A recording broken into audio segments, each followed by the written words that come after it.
Kita orang dah sampai ke KL Pokpeh 2.0. Yeah. Ini kali kedua aku. Ini kali pertama aku. Ya, kau excited tak? Tak tahu doh. Aku apa event blues kita panggil. Event blues. Dia jadi malas-malas tu. Ya, apa dah di walaupun 11 tahun dah. Lama dah.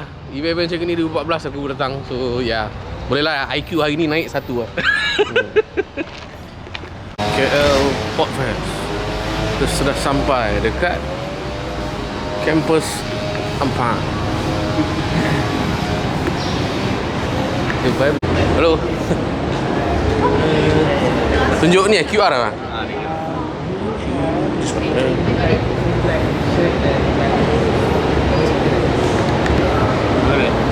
Ni rakam semua boleh kan? Boleh. Dalam nanti keluar sekejap boleh lah tu. Publish semua boleh kan? Saya tanya sebab saya tak tahu ni. Takut-takut saya tak baca terms and condition, main agree je. Okay, masih kan? Masih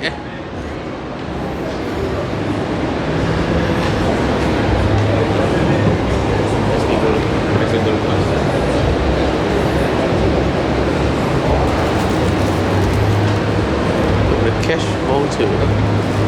Ni ada voucher dan Voucher? Okay. Thank you. Oh ni kipas lah ni. Takut panas dalam kan? Okay. Make the change. Okay.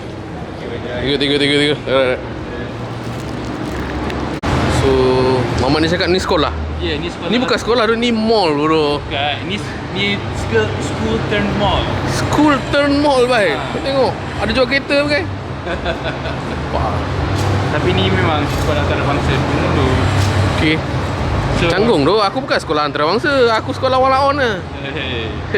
Kau sekolah kat mana tu? Ni bersama dengan Aman. Cereka. Awang Vampiro Novel. Hello. Aman. So kita ada right man GeForce now. So we're gonna be the first one lah. Hello.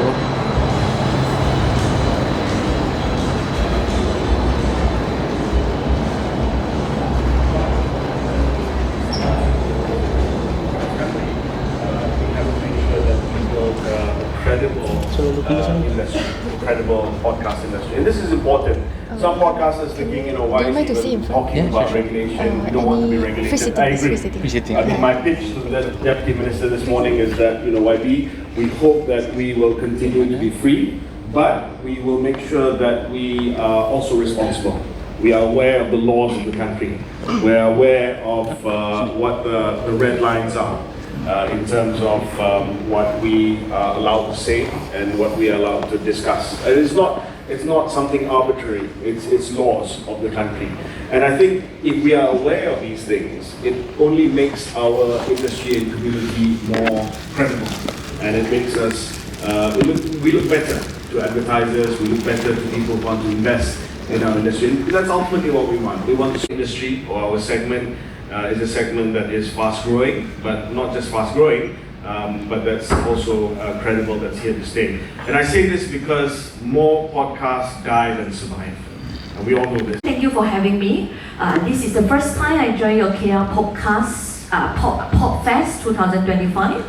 I understand that this is the second event because last year was the first time.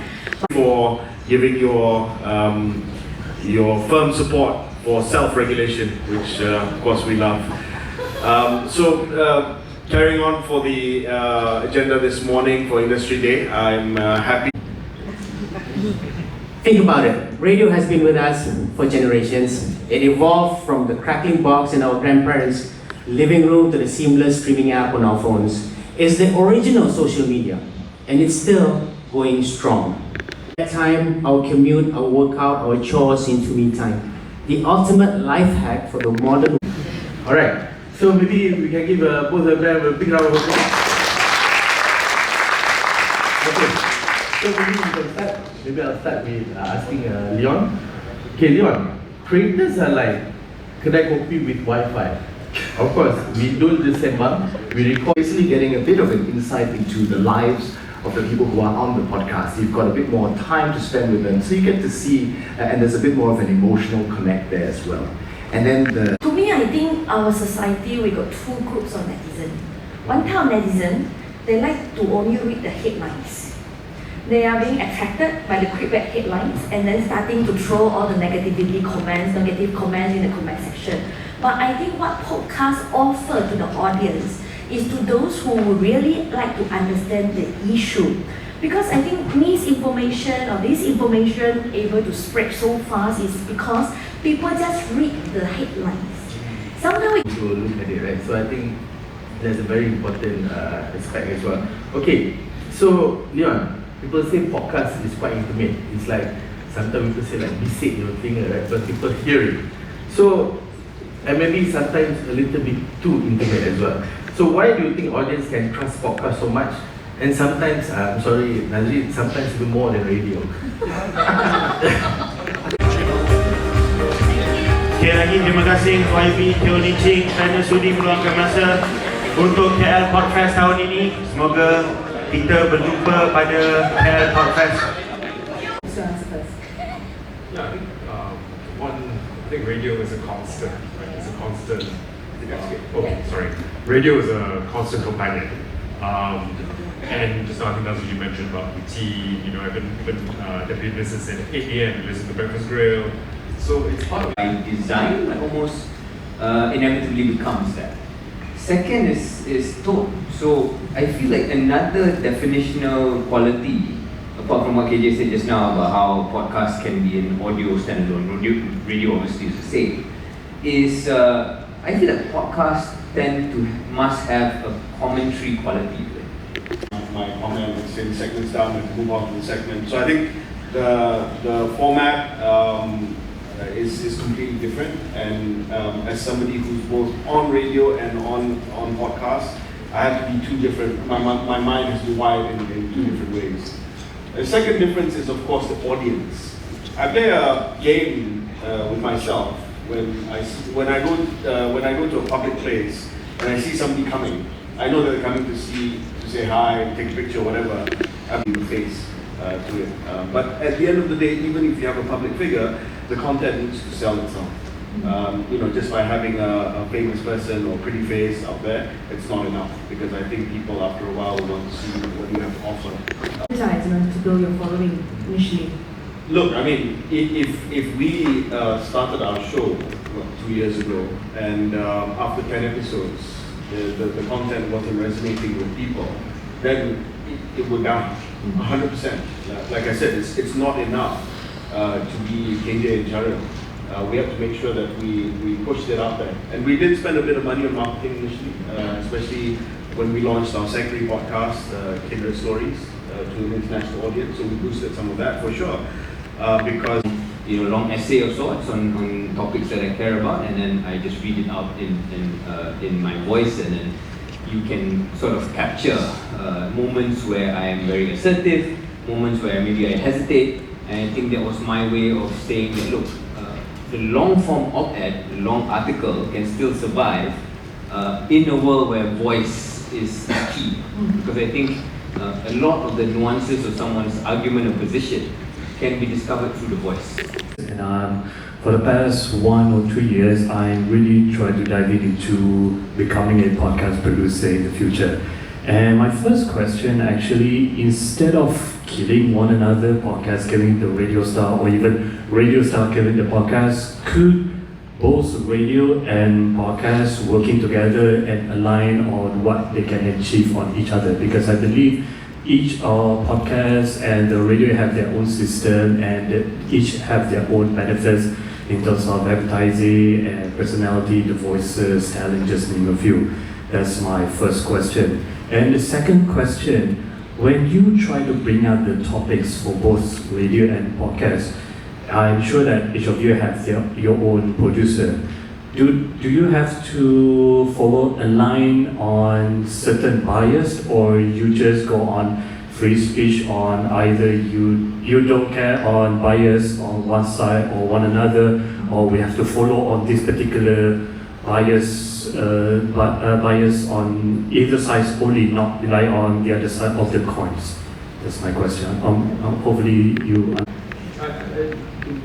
In terms of what you're saying about, do you need when you produce these shows, is there bias and so on? let's be frank, right? There's always positioning, a bias. What is bias? There's always like a radio station like BFM. We do have some objectives. We do have an agenda, and the agenda is to make one on the business side, to make Malaysian companies, Malaysians more competitive in the global world, so they can compete. Because over 10 episodes, I can command X, 10,000, 20,000 views or whatever it is, and come up with a reasonable rate card. Don't start too high. Maybe pitch something like 5, 10,000 ringgit to start off with and see what the response is like. The rate card in podcasts, I think it's not a science because it's still very new. So I think whereas TV and radio has comparable rate cards across TV channels and radio stations, but for podcasts it's still very much a work in progress. So, talk to advertisers, be honest about your expectations, be honest about what you expect from them in terms of what they can afford. And I think, try to find the sweet spot with people you want to work with. So do I censor myself? Do I change the way I say things? And that's on me lah. That's on me, how integrous I want to be in that moment, how risky I want to be in a moment. Just say, okay, Shadow, you have to be authentic. If this is, you're going to get whacked for this, but this is what you believe, then why don't you? So more often than not, I'll do that. But I'm aware in my mind that maybe I need to choose certain words. So that's that balance. So I would say 90-10, 90 what I want, and 10 maybe I compromise it.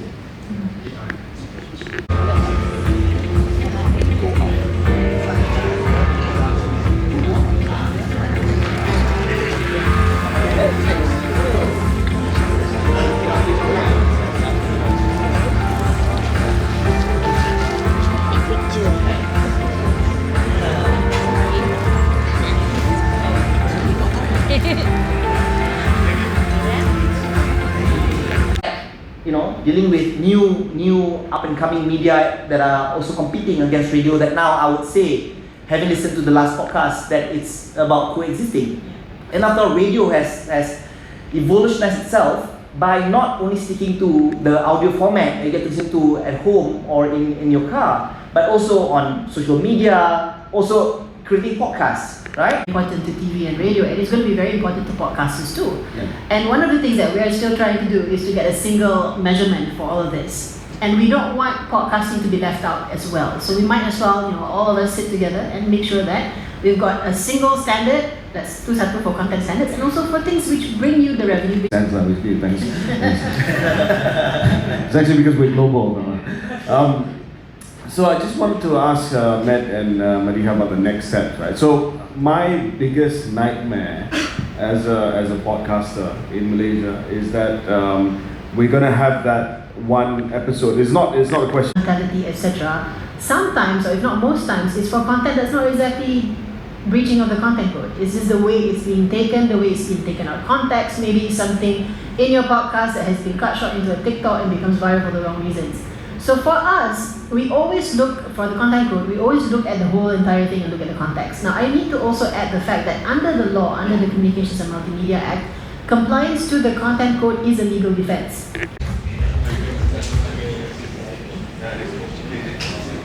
That concludes our morning sessions of Industry Day at KL Podfest 2025. We'll now be taking a lunch break. Please join us back here at 2:15 p.m. sharp, where we'll kick off the afternoon with more exciting panels and conversations. Enjoy your lunch, and we look forward to seeing you back here soon.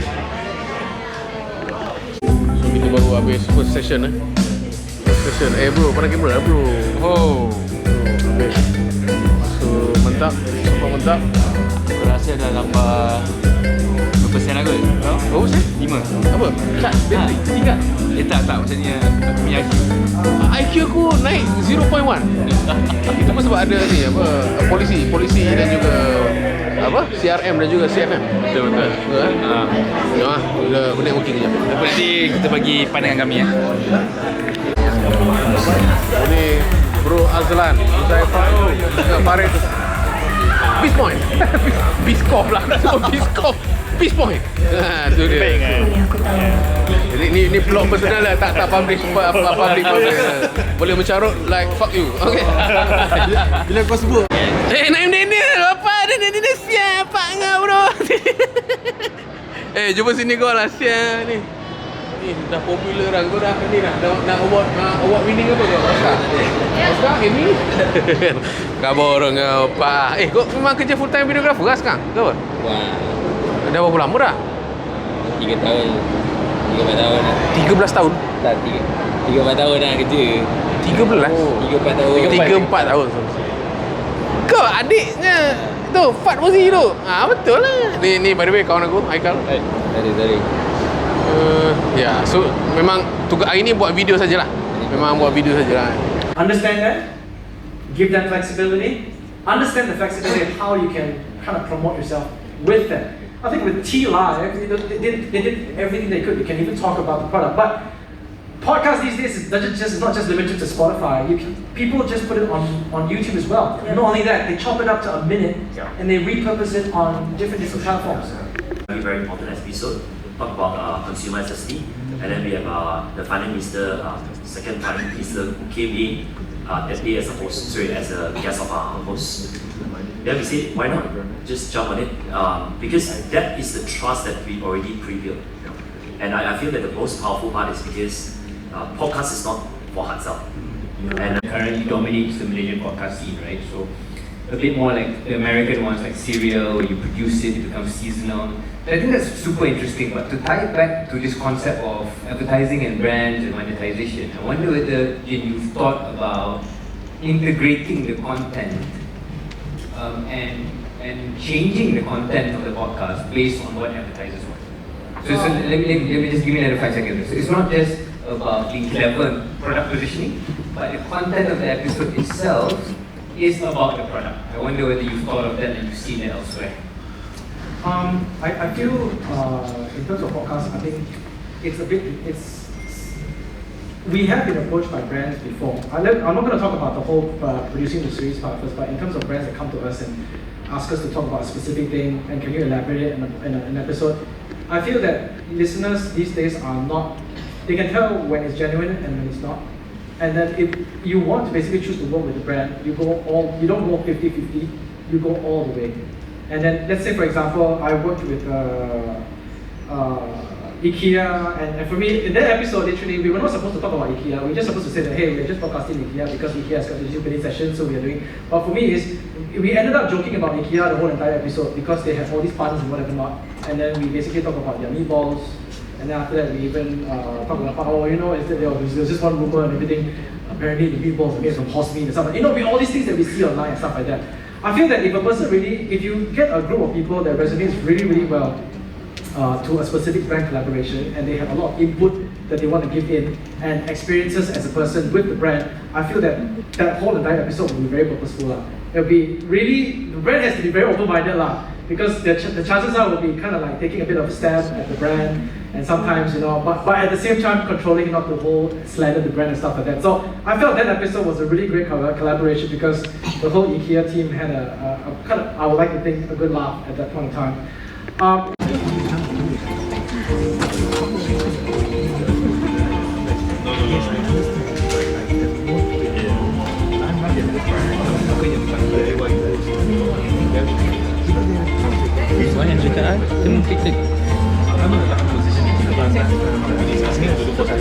Today is going to wake everyone up. My name is Song Pomada. I'm the head of marketing at Ticketmelon. If you don't know us, we've actually been around for 10 years. We've been in Malaysia for a few years. We are panelists speak, and especially the minister this morning, Minister of Communications. She talked about the local podcast industry is valued or if you were to unleash it, yes, I would say you have to touch topics that are a bit more current issue. So instead of just talking about finance, we talk about how finance affects the people, how finance affects the consumer, how finance affects everyone. It can be a bit of a tall order, because once you have already built a niche, it's actually an exclusive for you, where you build a wall around yourself, around your brand, that people do not, or they want to, but they can't get into your castle. But my job is to produce content for companies. So I have two perspectives here, right? So sorry, what's your question again? how can you go beyond the niche audience? Okay, so to go beyond the niche audience, actually for advertisers, you need to look beyond the screen. What I mean is you maybe see podcaster more than just digital advertisers, you know, because some podcasts, you know, even though they have big numbers, they are celebrities or influencers. When they do like, say for example, live shows, people don't come because people like the persona online, not like not in real life. You know, there are many.